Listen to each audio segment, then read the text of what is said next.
العليم من الشيطان اللعين الرجيم بسم الله الرحمن الرحيم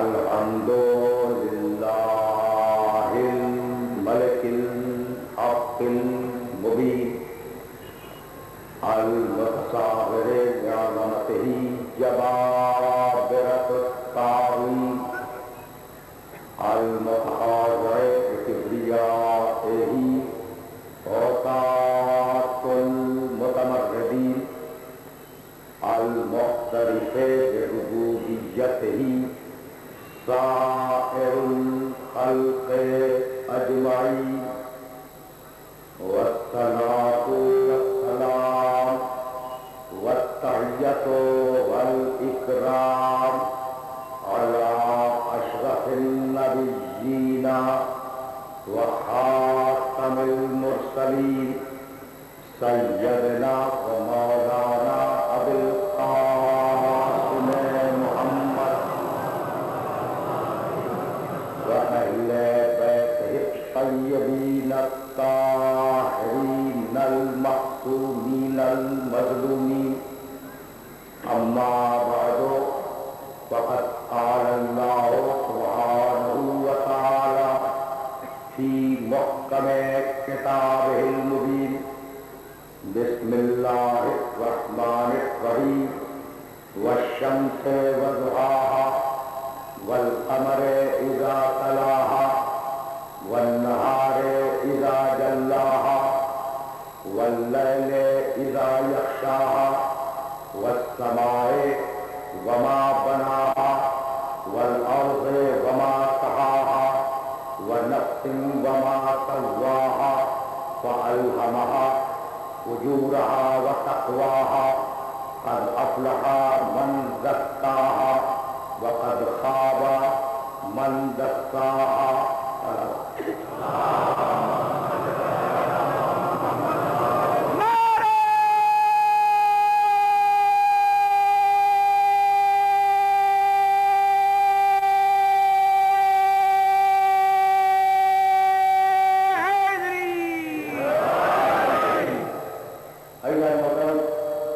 بڑی صورت کے ساتھ اور بڑی تیزی کے ساتھ ہم اپنے سلسلہ گفتگو کے 7ویں مرحلے میں داخل ہو گئے، جس سلسلہ گفتگو کا عنوان تہذیب نفس اور تہذیب حال تھا۔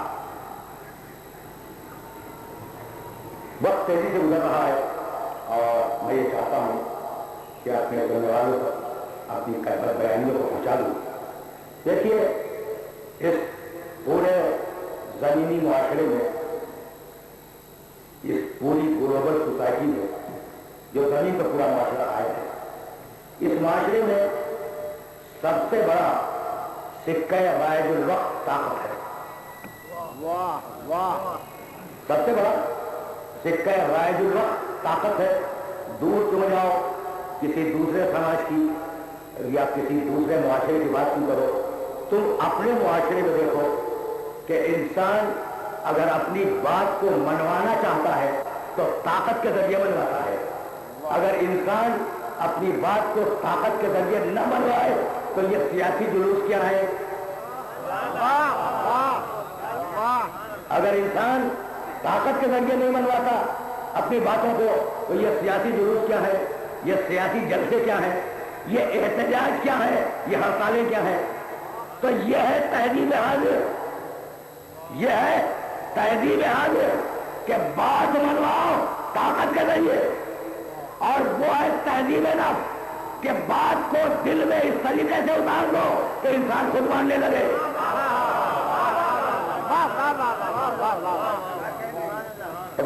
عنوان کو تو ڈسکس ہو رہا ہے نا، اور اب تو میں مثالیں دیتا ہوا جا رہا ہوں، اور تمہیں تاریخ قرآن سے اور تاریخ اسلام سے مثالیں پیش کرتا ہوا جا رہا ہوں کہ سمجھو طاقت کیا ہے، تہذیب نفس کیا ہے۔ کیا قرآن نے آواز نہیں دی لا اکراہ فی الدین، دین میں کوئی جبر نہیں ہے، ہم اپنے دین کو طاقت کے ذریعے منوانا نہیں چاہتے. ہم اپنے دین میں اکراہ نہیں رکھتے, بزور شمشیر اپنے دین کو نہیں منوانا چاہتے. کیوں؟ اس لیے کہ قد تبین الرشد من الغی, اس لیے کہ ہم نے ہدایت کو گمراہی سے الگ کر کے دکھلا دیا. تو جب ہدایت الگ ہو گئی, گمراہی الگ ہو گئی, تو اب یہ تمہاری مرضی ہے کہ ہدایت کو قبول کرو یا گمراہی کو قبول کرو. ہم تلوار سے ہدایت نہیں منوائیں گے, ہم تلوار سے اپنے دین کو نہیں منوائیں گے. کیا عجیب مرحلے فکر ہے. قد تبین الرشد من الغی, دین میں جبر نہیں ہے. دین طاقت سے نہیں منوایا جاتا, قوت سے نہیں منوایا جاتا, تلوار کے زور سے دین کو اللہ نہیں منواتا. قد تبین الرشد من الغی, ہم نے ہدایت کو گمراہی کا الگ کر دیا اور کہہ چکا ہے کہ وَنَفْسٍ وَمَا سَوَّاهَا فَأَلْهَمَهَا فُجُورَهَا وَتَقْوَاهَا. تم میں دونوں صلاحیتیں ہیں, چاہے گمراہ بن جاؤ چاہے ہدایت اختیار کر لو. جب دونوں صلاحیتیں ہیں تو ہم نے تمہارے سامنے ہدایت بھی رکھ دی, گمراہی بھی رکھ دی. قد افلح من زکاہا, اب کامیاب وہ ہوگا, اب کامیاب وہ ہوگا جو نفس کو پاکیزہ بنا لے جائے. دیکھ رہے ہو نا کائنات, نظام شمسی کا اور کائنات کا ذرہ ذرہ اس کے تابع فرمان ہے. جس وقت میں سورج کو نکلنا ہے, سورج اپنی مرضی سے نہ 1 منٹ کی جلدی کر سکتا ہے نہ 1 لمحے کی تاخیر کر سکتا ہے. جس رات میں چاند کو آنا ہے, رات اپنی مرضی سے اگر چاہے کہ اس رات میں نہ آئے تو یہ ممکن نہیں ہے. ستارے جن راستوں پہ چل رہے ہیں, ستارے اگر چاہیں کہ اپنا راستہ بدل دے, یہ ممکن نہیں ہے. کتنا طاقتور ہے وہ اللہ, کتنا طاقتور ہے وہ اللہ. مزہ ہے سورج چاند ستارے زمین آسمان دن رات یہ سارے کے سارے اس کے بنائے ہوئے نظام پہ چل رہے ہیں اور 1 لمحے کی بھی نہ جلدی کرتے ہیں نہ تاخیر کرتے ہیں. تو کیا تمہیں اپنی طاقت کے زیر اثر لے کر تم سے دین کو نہیں بنوا سکتا تھا؟ سنتے جاؤ, ذرا فلسفہ طاقت سمجھ لو. اس لیے کہ مجھے جانا آگے ہے, بہت آگے جانا ہے, لیکن یہ مرحلہ تو واضح ہو جائے گا. تو اللہ نے دونوں صلاحیتیں تمہیں لے لی, روکا نہیں کہ دین پہ رکے رہو, نہیں, جی چاہے دین قبول کرو, جی چاہے دین کو ٹھکرا دو. بھائی توجہ رہے, قد تبین الرشد من الغی لا اکراہ فی الدین, دین میں کوئی اکراہ نہیں ہے. قد تبین الرشد من الغی, ہم نے ہدایت کو گمراہی سے الگ کر کے دکھلا دیا. فمن یکفر بالطاغوت, تو اب جو بھی طاغوت کا انکار کرے, ویؤمن باللہ, اور اللہ پہ ایمان لائے, فقط استمسک بالعروۃ الوثقی. بڑی معلوم آیت پڑھ رہا ہوں, آیت کرسی کی آیتوں میں ہے, کرسی والی آیت کے فوراً بعد کی آیت ہے نا. فمن یکفر بالطاغوت ویؤمن باللہ, دیکھو طاغوت کا انکار کرو, اللہ پہ ایمان لاؤ. 7 مقامات پہ لفظ طاغوت آیا, طاغوت کا لفظ قرآن مجید میں 7 مقامات پہ آیا. طاغوت کے معنی جانتے ہو؟ طاغوت کے معنی خدا کے علاوہ جو خدا تم نے بنایا ہے ان کا نام ہے طاغوت. چاہے وہ حکم کا خدا ہو, اقتدار کا خدا ہو, دولت کا خدا ہو, ملک کا خدا ہو یا صوبے کا خدا ہو. بہت بڑی باتیں ہیں, بہت بڑی باتیں تم تک. ہمیں یکفر بالطاغوت ویؤمن باللہ, دیکھو طاغوت کا انکار کرو جب تو خدا پہ ایمان ہے. یہ نہیں ہو سکتا کہ اللہ کو بھی مانو طاغوت کو بھی مانو, خدا کو بھی مانو طاغوت کو بھی مانو, ایک ساتھ دونوں پر ایمان ممکن نہیں ہے. انکار کرو طاغوت کا اور ایمان لاؤ اللہ پر. جب تو ہم تمہارے نفس کے تزکیے کو قبول کریں گے, تمہاری نفس کی تہذیب کو قبول کریں گے, ورنہ ہم تمہارے نفس کے تزکیے کو اور تمہارے نفس کی ساری طاقت کو ٹھکرا دیں گے. اگر یہ بات واضح ہوئی تو یہیں سے میں آگے لے چلوں. نبی جتنے آئے, پورے سلسلے نبوت کی بات کر رہا ہوں, پورے سلسلے نبوت کی بات کر رہا ہوں. 1,24,000 نبی طاقت سے دین منوانے نہیں آئے, تہذیب نفس سے دین منوانے آئے ہیں. طاقت سے دین منوانے نہیں آئے, تہذیب نفس سے دین کو منوانے آئے ہیں. احد کی جنگ ہو رہی ہے, بھائی دیکھنا خدا کی قسم, نبوت کے دل کی قوت دیکھو, نبوت کے دل کی قوت دیکھو. احد کی جنگ ہو رہی ہے اور ایک مرتبہ مسلمانوں کی جنگ جو کافروں سے ہو رہی تھی, اس جنگ میں مسلمان شکست کھانے لگا. بار بار بیان کر چکا ہوں کہ شکست کیوں کھائی تھی اور اس تفصیل میں جانا نہیں چاہتا, لیکن ایک بات سنتے جاؤ. اب ذرا بات درمیان میں آ گئی ہے کہ سنتے جاؤ. رسول نے ایک گھاٹی کے اوپر کچھ لوگ معین کیے تھے, 45 افراد یا 50 افراد, کہتے ہیں 50 افراد, ٹھیک, اور کہا تھا دیکھو ہو سکتا ہے دشمن پیچھے سے اس گھاٹی سے حملہ کر دے، تو خبردار اس گھاٹی سے نہ ہٹنا، زمین و آسمان ٹل جائیں، زمین و آسمان ٹل جائیں، تم اپنی جگہ سے نہ ٹلنا۔ وہ گھاٹی اونچی تھی نا، وہ گھاٹی پر 50 افراد بیٹھے ہوئے، بھائی توجہ رہے، 50 افراد بیٹھے ہوئے جنگ کو دیکھ رہے تھے۔ جب دیکھا کہ مسلمان کامیاب ہو رہے ہیں اور کافر بھاگ رہا ہے، تو ایک نے دوسرے سے کہا کہ اب تو ہم نے جنگ جیت لی، اب ہم نے فتح حاصل کر لی، اب اس گھاٹی میں کھڑے رہنے سے کیا فائدہ ہے، اب چلو ہم بھی مال غنیمت میں شریک ہو جائیں۔ بات پہنچی، اب چلو ہم بھی مال غنیمت میں شریک ہو جائیں۔ ایک نے کہا، ایک نے یا دو نے، تاریخ میں اختلافات تو بڑھا لے رہا، ایک نے کہا 50 میں سے یا دو نے کہ دیکھو رسول کہہ گیا ہے کہ زمین و آسمان ٹل جائیں، تم اپنے مقام سے نہ ٹلنا۔ رسول کہہ گیا ہے کہ زمین و آسمان ٹل جائیں، تم اپنے مقام سے نہ ٹلنا، تو ہم تو یہاں سے حرکت نہیں کریں گے۔ تو 48 افراد نے کہا کہ بھائی مال غنیمت لینا ہے، چلو۔ دو نے کہا کہ نہیں بھائی نہیں، ہم نہیں جائیں گے، اس لیے کہ رسول کہہ گیا ہے زمین و آسمان ٹل جائے مگر تم اپنے مقام سے نہ ٹلنا۔ وہ 48 افراد چلے گئے اور دو رہ گئے۔ جب دو رہے تو مشرک نے اکیلا گھاٹی کے اس مرحلے کو اکیلا دیکھ کر حملہ کیا۔ جب حملہ کیا تو مسلمان جیتی ہوئی جنگ ہار گئے، مسلمان جیتی ہوئی جنگ ہار گئے۔ تجربہ کروا دیا کہ جب بھی قول رسول کے مقابلے پر اپنے قیاس کو دخل دو گے، جیتی ہوئی جنگ ہمیشہ ہار جاؤ گے۔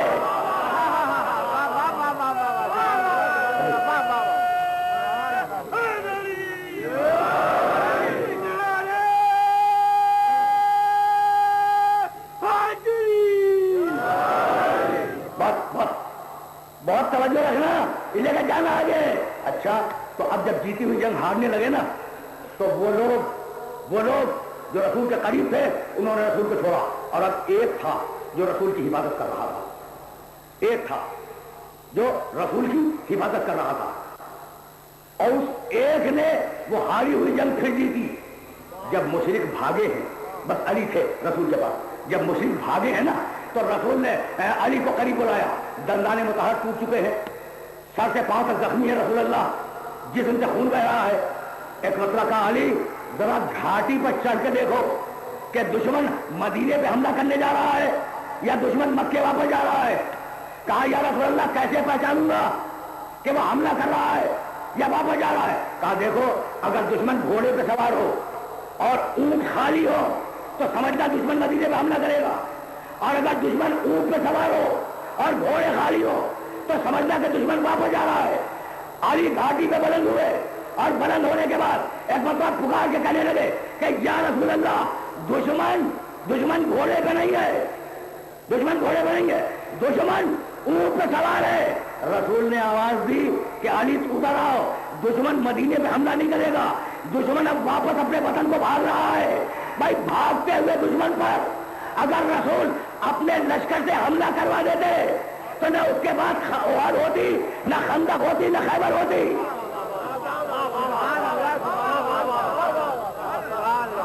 پہنچ رہی ہے بات پہنچ رہی ہے میرے سننے والوں تک؟ دیکھو دشمن بھاگ رہا تھا نا، دشمن بھاگ رہا تھا، توجہ رہے، دشمن بھاگ رہا تھا۔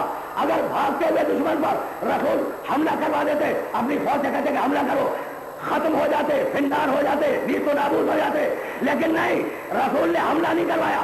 علی کہتے ہیں کہ جب دشمن بھاگا ہے تو رسول نے اپنے ہاتھوں کو بلند کیا، کہا پروردگار تیرا حبیب زخمی ہے، مجھے خوف ہے کہ کہیں تو مجھے زخمی دیکھ کر ان پر عذاب نازل نہ کر دے۔ تو مالک میں عذاب نہیں چاہتا، ان کی ہدایت چاہتا ہوں، یہ ہے تہذیب علم۔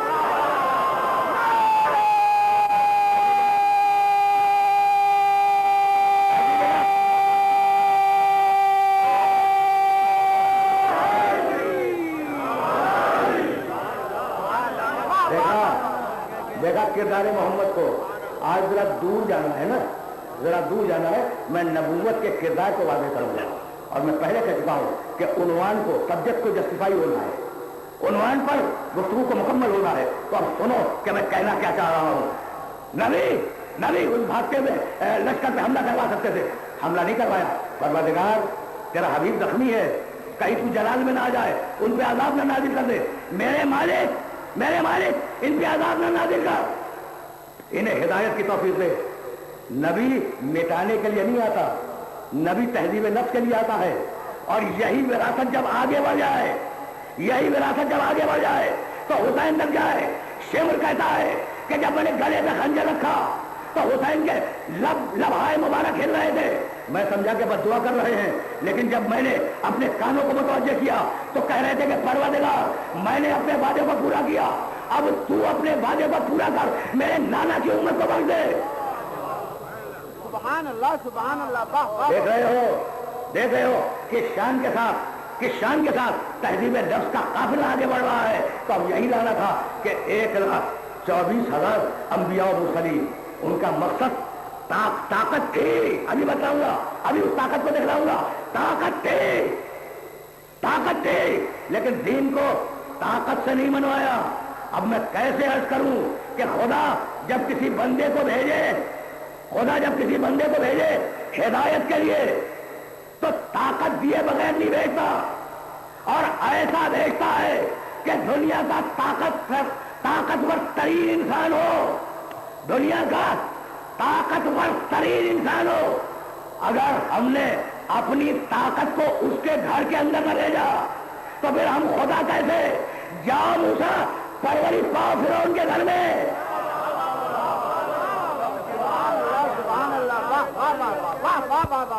پہنچ گئے نا؟ پہنچ گئے؟ اب ذرا تاریخ موسیٰ پہ رکے گو۔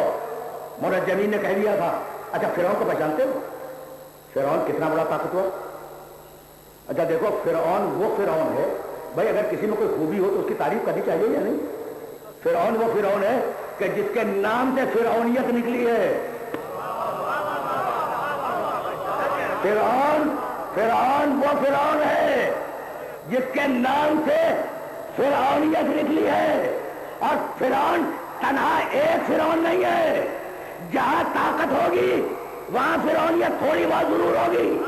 کوئی اپنے گھر کا فرعون ہے، کوئی اپنے معاشرے کا فرعون ہے، کوئی اپنے محلے کا فرعون ہے، کوئی اپنے صوبے کا فرعون ہے، کوئی اپنے ملک کا فرعون ہے، کوئی مشرق کا فرعون ہے، کوئی مغرب کا فرعون ہے۔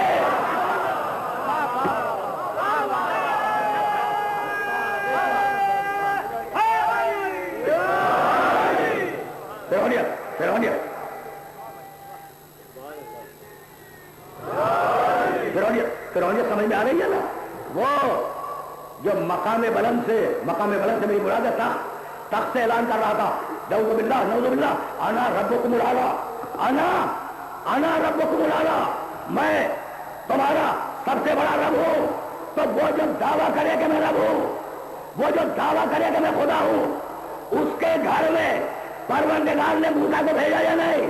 اب یہاں دیکھو فرعون کا اقتدار، اور یہاں دیکھو پروردگار کا منصوبہ۔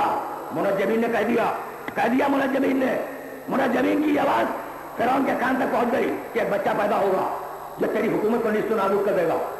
دایائیں بھیجی گئی، پیٹ چیک کروائے گئے عورتوں کے کہ کہاں حمل ہے، اس کے باوجود، اتنی چیکنگ کے باوجود آنے والا آ گیا۔ اقتدار نہیں روک پاتا، خدا کی قسم اس بات کو یاد رکھنا، اقتدار آنے والے کو روک نہیں پاتا ہے، ایک آنے والا ابھی اور آنے والا ہے، اور اقتدار اسے روک نہیں پائے گا۔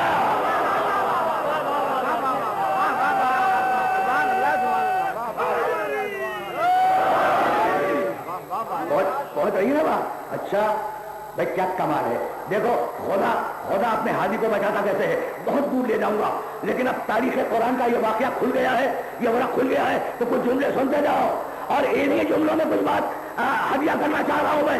اچھا دایائیں آئی، پیٹوں کو چیک کیا، پھر مرجمین کو بلایا، کہا وہ دن بتاؤ، وہ تاریخ بتاؤ جس میں وہ بچہ پیدا ہوگا۔ وہ دن اور تاریخ دونوں معین ہوئے، اور پھر اس دن اور اس تاریخ میں سپاہی بیٹھ گئے ان عورتوں کے پاس جن کے یہاں ولادت ہونے والی تھی، اس کے باوجود آنے والا آ کے رہا، آنے والا توجہ رکھنا، آنے والا آ کے رہا۔ جب بچہ پیدا ہو گیا تو منجمین نے کہا کہ تیری کوششیں ساری ناکامیاب ہو گئی۔ فرعون بڑا فرعون ہے نا، بڑا فرعون ہے، بہت بڑا فرعون ہے، تیرے نام سے فرعونیت زندہ ہے، لیکن بچہ تو پیدا ہو گیا۔ اب اس نے کہا گھروں کو چیک کرو اور دیکھو کہ کس گھر کے اندر نومولود ہے۔ ادھر موسیٰ کی ماں نے، سننا بڑا نازک مرحلہ ہے، سننے والوں کو روک رہا ہوں۔ موسیٰ کی ماں نے جب فرعون کے سپاہیوں کے آنے کی چاپ سنی، قدموں کی آہٹ سنی، تو گھبرا گئی کہ اب میرے بچے کا ہوگا کیا۔ سب کو واقعہ معلوم ہے اور اس واقعے میں رکنا نہیں چاہتا ہوں۔ ایک مرتبہ موسیٰ کی ماں کے ذہن میں آیا کہ یہ جو تنور ہے، سپاہی یہاں تک نہیں جائے گا، تنور تک نہیں جائے گا۔ بچے کو اٹھایا، تنور میں ڈال دیا، سر پوش رکھ دیا۔ سپاہی آئے اور موسیٰ کی ماں اندر اندر بہت خوش ہے کہ میں نے بچے کو بچا لیا، میں نے بڑی ذہانت کا کام کیا۔ ادھر کنیز اٹھی، سپاہی قبروں کو دیکھ رہے ہیں کہ کوئی چھوٹا بچہ تو پیدا ہوا، نوزائیدہ، نومولود، کوئی پیدا ہوا چھپا ہوا تو نہیں ہے۔ سپاہی قبروں کو چیک کر رہے ہیں۔ ادھر کنیز گئی، اس نے تنور میں آگ لگا دی۔ اب اگر موسیٰ کی ماں چیخے بچہ جب بھی مرتا ہے، نہ چیخے بچہ جب بھی جل کے مر جائے گا۔ موسیٰ کی ماں کرے تو کیا کرے؟ ایک مرتبہ قدرت نے آواز دی، موسیٰ کی ماں تم صرف پیدا کرنے والی ہو، میں اسے نبی بنانے والا ہوں۔ کیا کمال کی بات ہے۔ موسیٰ کو کسی جنگل میں پیدا کر دیتا، موسیٰ کو کسی دشت میں پیدا کر دیتا، موسیٰ بہت دور پیدا ہو جاتے، نہیں، موسیٰ کو پیدا کیا مصر کے شہر میں، اور شہر میں پیدا کرنے کے بعد موسیٰ کو بھیجا فرعون کے گھر میں۔ فرعون کے گھر میں رک جاؤ، اب پرورش ہو رہی ہے موسیٰ کی فرعون کے گھر میں، ہو رہی ہے نا۔ میں نے ابھی 2-3 دن قبل اپنی ایک تقریر میں کہا تھا کہ نبی مشرک کا کھانا نہیں کھاتا، نبی مشرک کا ذبیحہ نہیں کھاتا۔ تو میرے ایک محترم سننے والے نے مجھے روکا نہیں کیا۔ دوسرے کی کہ جناب پھر موسیٰ فرعون کے یہاں کیا کھاتے رہے؟ مجھے خدا کی قسم بڑی خوشی ہے، مجھے بڑی خوشی ہے کہ میرے سامعین میری باتوں کو توجہ سے سن رہے ہیں، میری کجبج بیانیوں پر توجہ دے رہے ہیں، مجھے خوشی ہے۔ بھائی پہلا جواب تو یہ ہے کہ میں نے جو آیت پڑھی وہ شریعت قرآن کی تھی اور موسیٰ کا عمل شریعت توریت پہ ہے۔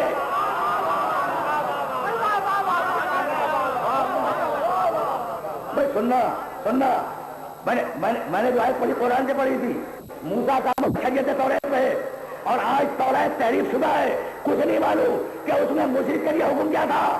لیکن اگر مطمئن نہیں ہو تو اب سنو جواب کہ فرعون کے گھر میں موسیٰ نے کیا کھایا۔ فرعون کے گھر میں موسیٰ نے کیا کھایا؟ بھائی جھولا بہتا ہوا فرعون کے گھر تک آیا۔ موسیٰ فرعون کے گھر میں گئے، دودھ پلانے والیاں بلائی گئی۔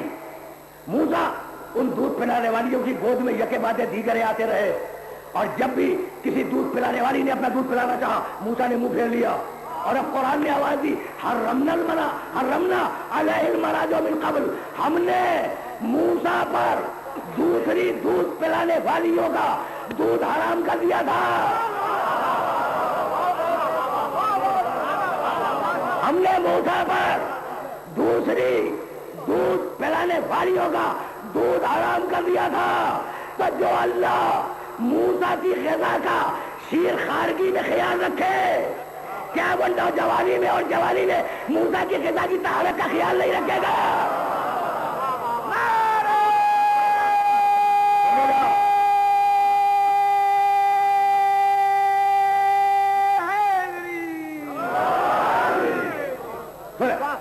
سنے جاؤ، اس لیے کہ نازک مرحلہ ہے، اور مجھے اجازت دو کہ میں تاریخ موسیٰ کے چند ورق قرآن مجید کی روشنی میں تمہارے سامنے پھیلا دوں اور تم سے اجازت لے لوں۔ حرمنا علیہ المراضع من قبل، ہم نے موسیٰ پر ساری دودھ پلانے والیوں کے دودھ کو حرام کر دیا۔ موسیٰ کی ماں کو بھیجا ہے غذا کے لیے۔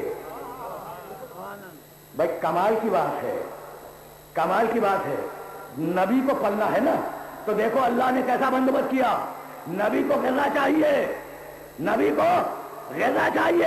موسیٰ کی ماں فرعون کے گھر میں جاؤ، پورا واقعہ ہے قرآن میں مختصر اختصار کے ساتھ بہت مختصر طریقے سے اسے قرآن میں دیکھ لینا. موسیٰ کی ماں جاؤ فرعون کے گھر میں اور موسیٰ کو غذا دو. اچھا تو بچے کی دو ضرورتیں, ایک غذا ایک تربیت. ایک غذا ایک تربیت. غذا دے موسیٰ کی ماں, تربیت کون کرے؟ فرعون کی بیوی.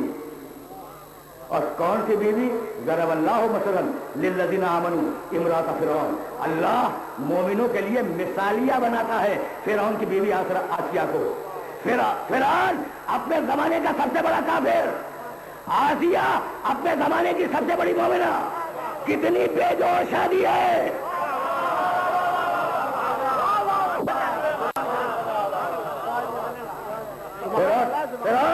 فرعون اپنے زمانے کا سب سے بڑا کافر ہے اور آسیہ اپنے زمانے کی سب سے بڑی مومنہ ہے. کتنی بے جوڑ شادی ہے. سب سے بڑے کافر کی شادی اسی عہد کی سب سے بڑی مومنہ سے ہو جائے تو شادی بے جوڑ ہے. لیکن ہم یہ شادی اس لیے ہونے دے رہے ہیں کہ اس گود میں موسیٰ کو پلنا ہے. بھائی کیا کمال کی بات ہے اور کیسے میں اپنے سننے والوں کی خدمت میں کروں. اس لیے کہ یہ بڑا نازک مرحلہ فکر ہے. دیکھو جس نے غذا دی وہ ہے مادر موسیٰ. وَأَوْحَيْنَا إِلَىٰ أُمِّ مُوسَىٰ أَنْ أَرْضِعِيهِ. ہم نے موسیٰ کی ماں پروائی کی, اسے دودھ پلاؤ, اسے غذا دو. تو جس نے غذا دی اس کا تذکرہ قرآن میں تعریف کے ساتھ, اور ہم نے آسیہ سے کہا اس کی تربیت کرو. جس نے تربیت کی اس کا تذکرہ قرآن میں تعریف کے ساتھ. غذا دینا الگ کام ہے, تربیت کرنا الگ کام ہے. جس نے تربیت کی وہ بھی قابل تعریف, جس نے غذا دی وہ بھی قابل تعریف. بھئی یہ دو الگ الگ شخصیتیں تھیں. نبی کی تربیت کرنے والی آسیہ ہے, نبی کو غذا دینے والی مادر موسیٰ ہے. دونوں قرآن کی نگاہ میں قابل اعتبار ہیں. اب اگر عالمین کے سب سے بڑے رسول کے لیے پروردگار ایک ہی گھر میں تربیت کا بھی بندوبست کرے, غذا کا بھی بندوبست کرے تو وہ کتنا بڑا انسان ہوگا.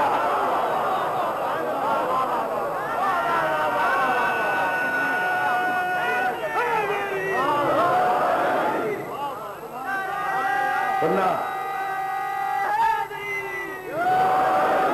میں تو بہت تیزی کے ساتھ گزر رہا ہوں. بہت تیزی کے ساتھ میں گزر رہا ہوں اور اب اس مرحلے میں لے آیا جہاں ان لوگوں کو متوجہ کر رہا ہوں جو قرآن فہمی کا ذوق رکھتے ہیں. بھائی سننا لیکن یہی تو وہ مرحلہ فکر ہے جس مرحلہ فکر پر روک کر اپنے سننے والوں کو موسیٰ کے سلسلے میں 4 یا 5 جملے قرآن کے سناؤں گا. سورہ طٰہٰ کیا خوبصورت سورہ ہے قرآن مجید کا, 20واں سورہ. اور اس سورے میں ابتدائی میں, بہت دور نہیں, ابتدائی میں موسیٰ علیہ السلام کا بڑی تفصیل کے ساتھ تذکرہ ہے. یہی تو لانا تھا.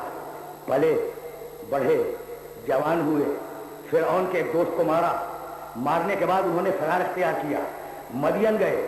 مدین میں شعیب علیہ السلام کی بیٹی سے شادی ہوئی. جب شادی ہو گئی کچھ دن رہ لیے تو اب واپس پڑتے ہیں موسیٰ اپنی بیوی کے ساتھ.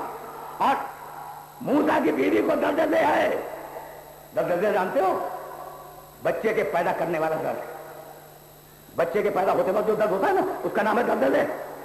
ایسے عالم میں سفر, تاریک رات, شدید سردی, تاریک رات شدید سردی. موسیٰ اپنی بیوی کو لے کے جا رہے ہیں. ایک مرتبہ ایک پہاڑ سے انہیں آگ نظر آئی. اپنی بیوی کو آواز دی, جاؤ دیکھ لو قرآن میں ایک ایک لفظ کو ملا لینا میری بات سے. آگ نظر آئی پہاڑ کی چوٹی پر. اپنی بیوی سے کہنے لگے کہ بڑی شدید سردی ہے اور تم تکلیف کے عالم میں ہو, مجھے اجازت دو کہ میں آگ لے آؤں تاکہ ذرا ہم کچھ گرمی حاصل کر سکیں. پہنچے, اس آگ کے پیچھے ہرے بھرے درخت میں آگ لگی ہوئی تھی اور وہ درخت کہہ رہا تھا انی انا ربک فاخلع علیہ فانک بالوادی المقدس طویٰ.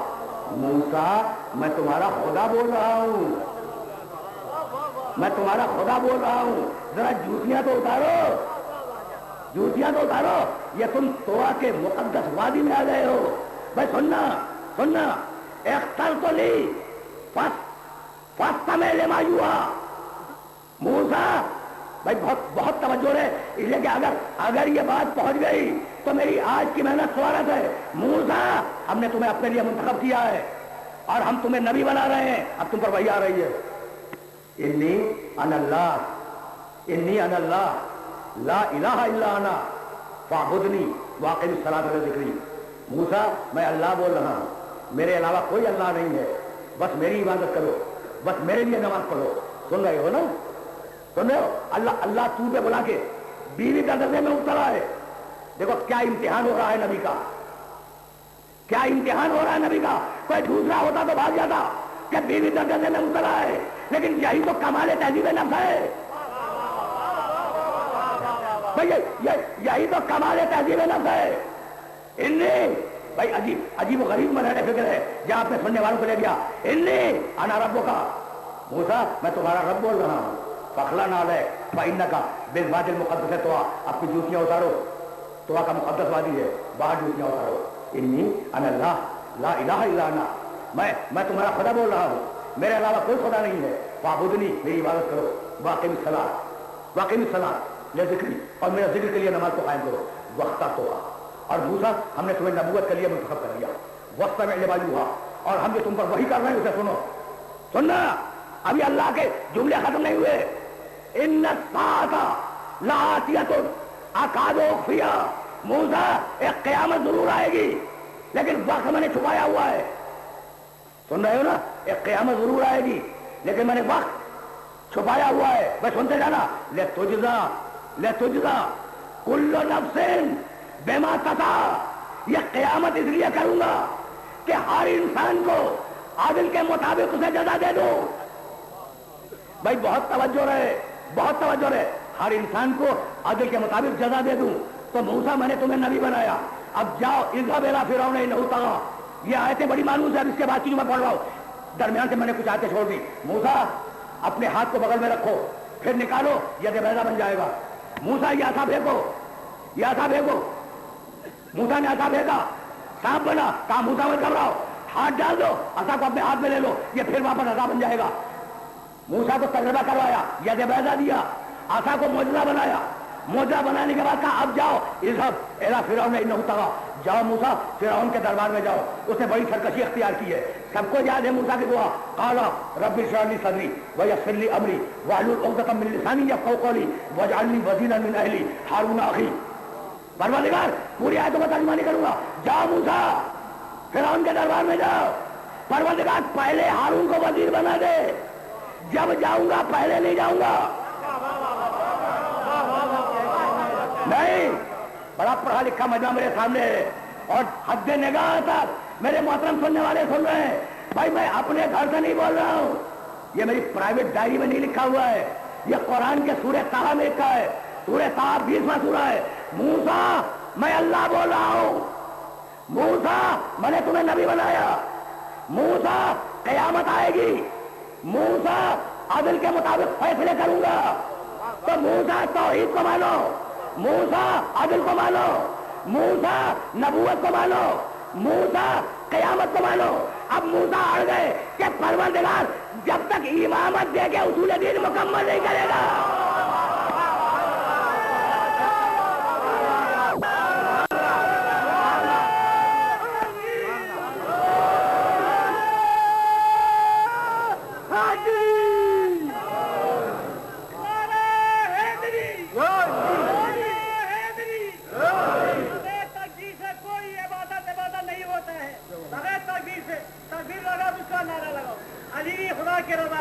محمد کے خدا کے رضا میں, 14 معصوم کے خدا کے رضا میں, 12 امام کے خدا کے رضا میں, 1,34,000 اللہ کی رضا پر زندگی بسر لیا. آپ لوگ بھی اللہ کی رضا پر زندگی بسرنے کی کوشش کرو. اور محمد بس میرے دوستو رکے رہنا.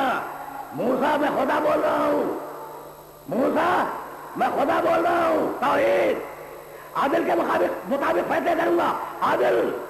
موسیٰ میں نے تمہیں نبی بنایا, نبوت. موسیٰ قیامت آئے گی, قیامت. موسیٰ نے بے اختیار کا پروردگار امامت کو دے دے تاکہ اصول دین مکمل ہو جائے. تو سن لیا نا, نبی اپنی نبوت کے پہلے دن ہی امامت مانتا ہے. نبی کو